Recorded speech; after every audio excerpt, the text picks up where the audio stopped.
Tripura info news update. আপনারা জানেন গত 1 নভেম্বর 2026 ইংরেজি ত্রিপুরা রাজ্যের বর্তমান সরকার সিএইচজি কর্মীদেরকে তাদের কোনো কিছু না বলে চুপিসারে এক আদেশ বাহির করে তাদেরকে কর্ম থেকে বিরতি দেওয়া হয়। এটা মূলত একটা অন্যায় কাজ। 1986 ইংরেজিতে কেন্দ্রীয় সরকারের অনুমোদন নিয়ে তৎকালীন রাজ্য সরকার কমিউনিটি হেলথ গাইড এদেরকে নিয়োগ করা হয়। তাদের কাজ ছিল প্রত্যেক বাড়িতে বাড়িতে মুমূর্ষ রোগীর পাশে তাদের স্বাস্থ্য পরিষেবার জন্য তাদেরকে নিয়োজিত করা হয়েছিল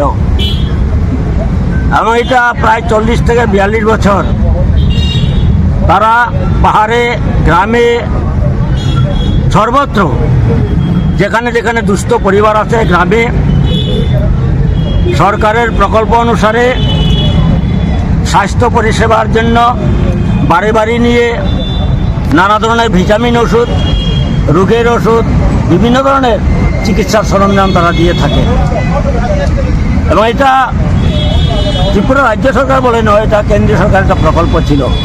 তৎকালীন রাজ্য সরকার এটা শুরু করেছিল এবং গভর্নমেন্টের সিদ্ধান্ত অনুসারে তৎকালীন সময়ে প্রায় 3000 স্বাস্থ্যকর্মীকে কমিউনিটি হেলথ গাইড কর্মীদেরকে নিয়োগ করা হয়েছিল। এটা ভালোভাবেই চলছিল, কিন্তু গত 1 নভেম্বর 2025 ইংরেজি হঠাৎ করে তাদেরকে কর্মী থেকে ডিসকন্টিনিউ করা হয় তাদের কাজে থেকে। এর প্রতিবাদেই মূলত আজকের আমাদের এই বিক্ষোভ কর্মসূচি। আমরা এখানে বলতে চাই যে একটা কর্মী এতদিন যাবৎ তারা কাজ করলো, তাদেরকে আগাম কিছু জানালেন না। সরকার তাদেরকে তাদের যে কর্মচ্যুতি ঘটালো তাদেরকে কোনো কাগজও দিল না, শুধু গোপনে দপ্তরগুলিকে একটা কাগজ দিয়ে হঠাৎ করে তাদেরকে যখন তারা কাজে যাচ্ছিল তাদেরকে বলা হলো যে তোমার কাছ থেকে তোমাকে ছাঁটাই করা হয়েছে, তোমার কাজ আজকে থেকে বন্ধ। এটা একটা অমানবিক দৃষ্টিগোচর এবং অমানবিক বলে প্রকাশিত হয়েছে। সরকার এই কাজটা শুরু করেছিল শুধু তাদের জীবিকা নির্বাহের জন্য নয়, এই রাজ্যের এবং এই দেশের যারা মানুষ, রোগাক্রান্ত মানুষ, তাদের স্বাস্থ্যগত অবস্থা তাদের খারাপ আছে, তাদের কাছে সরকারি স্কিম অনুসারে তাদের চিকিৎসার সরঞ্জাম, ওষুধপত্র এগুলি তারা সরবরাহ করত। হঠাৎ করে এদেরকে তাদের কর্মচ্যুতি করার ফলে সারা দেশে এবং সারা অন্তত আমাদের ত্রিপুরা রাজ্যে পাহাড়ে, গ্রামে, সব জায়গায় এই গ্রামে গঞ্জে এই মানুষদের যে স্বাস্থ্য পরিষেবার যে ওষুধপত্র এগুলি দিবে কে?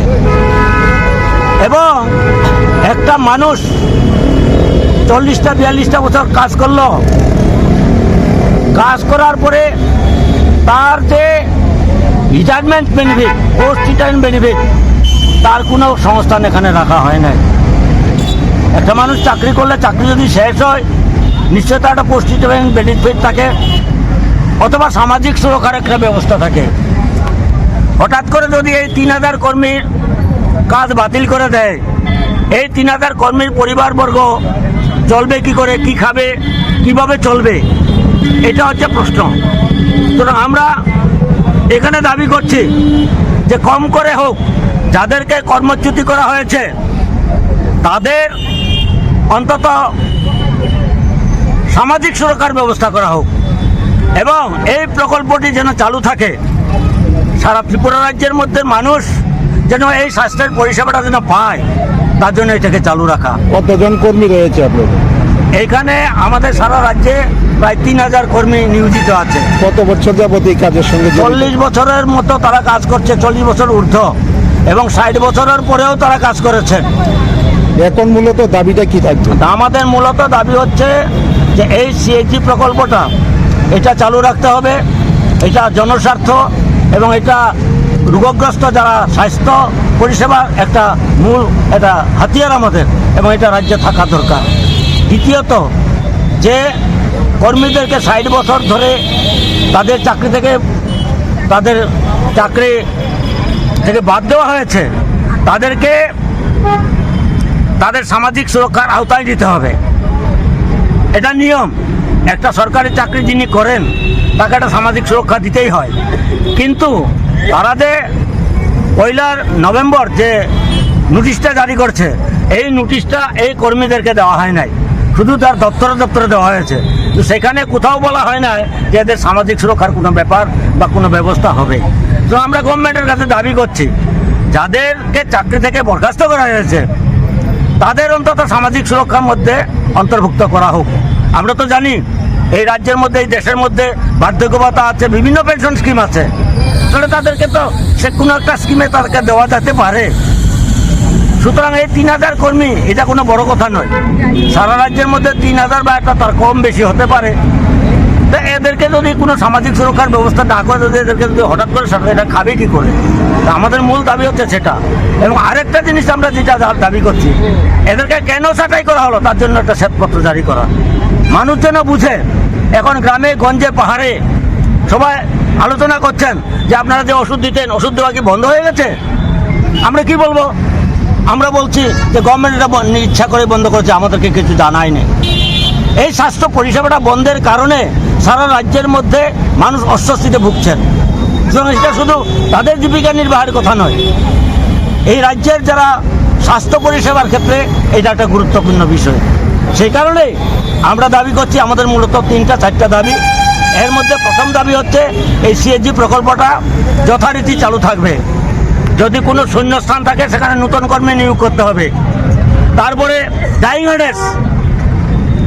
হার্নেসের ক্ষেত্রে যে লোকটা 60 বছর ধরে তাকে চাকরি থেকে বরখাস্ত করা হয়েছে বা মারা গেছে, তাদের পরিবারকে কাউকে এই স্কিমে যেন কাজ দেওয়া হয়, এই ব্যবস্থাটাও আমরা সেখানে রাখার চেষ্টা করছি।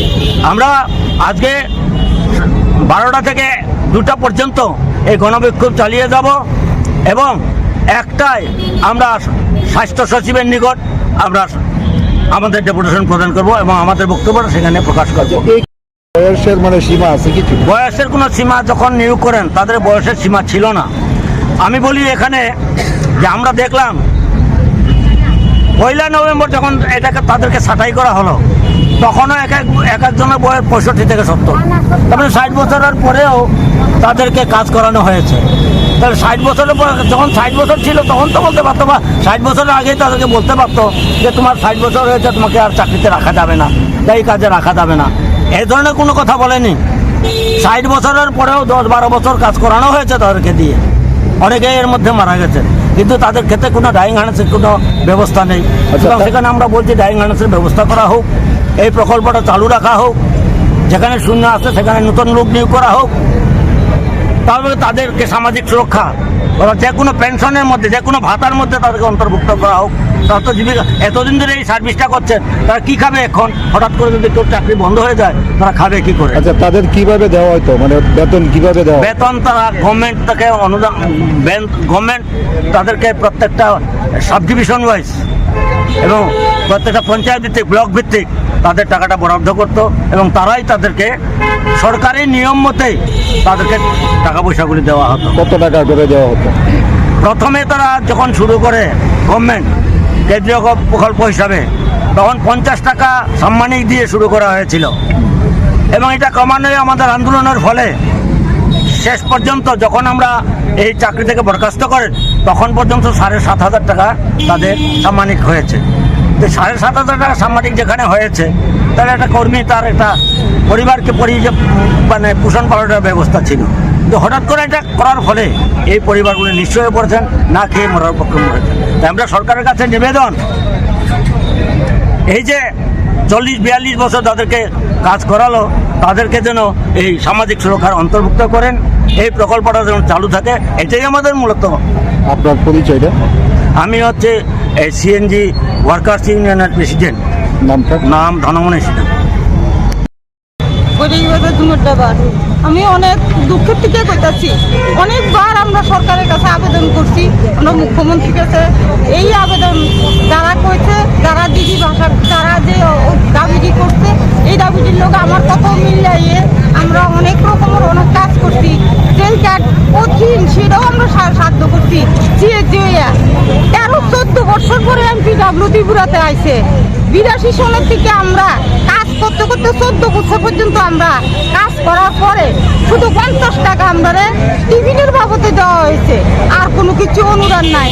যে ওষুধটা 16 আইটেমের ওষুধ খাইছি, এইটাও আমি সুন্দরভাবে দিচ্ছি।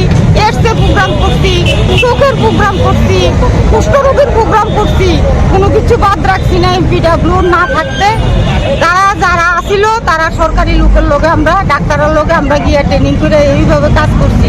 আজকে যে অমানসিকভাবে যে আমাদের ছাঁটাই করা হয়েছে, কোনো নোটিশ নাই, কোনো সিলসই নাই, এমনি জানিয়ে দিছে নভেম্বর মানুষের থেকে আমরা টাকাটা ঢুকতো না। সাধারণ টাকা যে পাইতাম, এটা 7,000 টাকা একটা ওষুধের টাকাও না। কিন্তু আজকে দেখা যাইতেছে এমন অবস্থা, 3 মাস যায়, 3 মাসের থেকে 4 মাস, জানুয়ারি ফেব্রুয়ারি মার্চ এপ্রিল মাস চলে, কোনো সুরাহা নাই, কোনো কথা নাই। আমরা খামু না বাঁচমু না চলমু। দূর শোনে 80 সনের দাঙ্গার পরের থেকে যদি 82 সনে আমরা ট্রেনিং করে এই ত্রিপুরা সরকারের কাজ করতাম পারি, এত সুন্দরভাবে আমরা চলে গেছি, কোনো বেড রেকর্ড নাই। একটা ডাক্তারে হাজারো মানুষ মারে, আমরা 16 আইটেমের ওষুধ দিয়ে কোনো রকমের বেড রেকর্ড নাই। দুয়ারে গেছি, আমরা ডাক্তার বললে সম্বোধন করছে, যেই মার কাছে ডাক্তার বুঝতে পারছে না, আমরা যে ফার্স্ট পোলিও খাওয়াইছি, ফার্স্ট পোলিও পরিবেশন করছি আমরা গ্রামে গ্রামে। আমি উগ্রপন্থীর হাতে করে দিলে আমার বক্স দিতে গা, আমি কান্না শুনে মানুষের আশ্রয় নিয়ে উগ্রপন্থী থেকে আমি বক্স বাসায় আনছি। এই দিনে আমার খাওয়ার নাই, ওষুধ দেয়, আমি গরিব, সত্যি গরিব। আমার বাড়ি যদি পরিবেশন করে, কেউ চাকরি করে না, কেউ কোনো কিছু করে না। আমি মুখ্যমন্ত্রীর কাছে এত আবেদন, আমার আর কিছু বলার নাই। আমরা যেমনি আছি এমনি আমরা যখন এই টাকাটা পাইয়া যাই, আমরা কিছু চাই না, কোনো দাবি নাই, কোনো কিছু নাই। আর শুধু একমাত্র যেই টাকাটা পাইতাম এই টাকাটাই থাক, এই বলে আমার মুখ্যমন্ত্রীর কাছে এই আবেদন, এইটাই আমার বক্তব্য, আর কোনো কিছু না। 90 বছর অনেকে বাচ্চা গেছে। ট্রেনিং দিয়েছিলাম, এই সিএসজি ট্রেনিং দেওয়ার পরে আমরা 3 মাস ট্রেনিংয়ের পরে আমরা এই বাড়ি গ্রামে গ্রামে কাজ করানোর লেগে দিয়া দিতে 50 টাকা কইরা। আমরা 10 বছর 50 টাকা দিয়ে কাজ করছি। 10 বছর পরে পরে পরে সরকারি চাকরি লাগে একটু বাড়তে বাড়তে আমরা 7,500 বেতন নেওয়ার পরে আমরা নভেম্বর মাসে বিনা নোটিশে আমরা ছাঁটাই করছে। আমরা মানে কি অবস্থা আছি, আমরা বয়স হয়েছে, কোনো কাজ করতাম পারতাম না, ছাড়লে আমরা আরো আগুই থাকতো। যখন ট্রেনিং দিচ্ছে তখন কইছে যে আপনারা এটা বয়স নাই, আপনারা যতদিন বাচ্চা যাবেন এই টাকাটা পাইয়া যাবেন। আজ আপনারা সরকারি চাকরি নিজে ফেলাইয়া 60 বছর আমরা কেউ নাই এখন। আমরা সরকারে এইভাবে ছাইড়া দিচ্ছে, আমরা মানে কোন জায়গায় যাবো, রাস্তাতে নেমেও আমরা বাদ পাই মিলছে না। মানে সরকারের কাছে আমরা অনুরোধ, যাতে আমরা 2 মুঠ ভাত একটু ওষুধ খাইয়া বাঁচতে পারি, সেই ব্যবস্থা যেন সরকার আমরা প্রতি একটু দৃষ্টি করে। এই আমার বক্তব্য, বেশি বক্তব্য করার লাভ নাই, অনেক করবো ওইটা তো কইছেই না। আমরা যে বোনাসটা পাইতাম প্রত্যেক বছর 82 সন থেকে, কোনো জায়গা দিছে কোনো জায়গা দিছে না। একে ত্রিপুরা রাজ্যের নিয়ম কি, এক এক জায়গার নিয়ম কি, এক এক রকম নেই, এটা আমরা খারাপ লাগছে। হ্যাঁ, আমরা যে সময় 50 টাকা পাইছি, এই সময় আমরা 100 টাকা পাইছি। এরপর তো এই যে সেপ্টেম্বর মাসে যে ইয়ে করলো, অক্টোবর মাসে যে ইয়ে করলো, আমরা মাসের অর্ধেক গেছে গা 20 তারিখ। তাহলে তো আমরা তো প্রাপ্য আছিল যে আমরা এই যে অত দিন কাজ করছি, 1 মাসের টাকা না দেখ 20 দিনের টাকাটা তো আমরা দিত। তাহলে এটা কি কোনো ইয়ে নেই? একজনের কাজে গেলাম, আমি আধা দুবার কাজ করছি, এরপরে তো না আপনারা রাখতাম না, আপনার ছাটাই হয়ে গেছেন গা, আজকের থেকে আপনার কাজ নাই, এরকম করে কি কেউ মানবো নি? কি ইয়ে করলো ত্রিপুরা সরকারে আমি এইটাই আমরা বুঝতাম সবাই শুধু আমার জায়গা না Subscribe to Tripura Info and press the bell icon so that you never miss any latest updates and news on Tripura.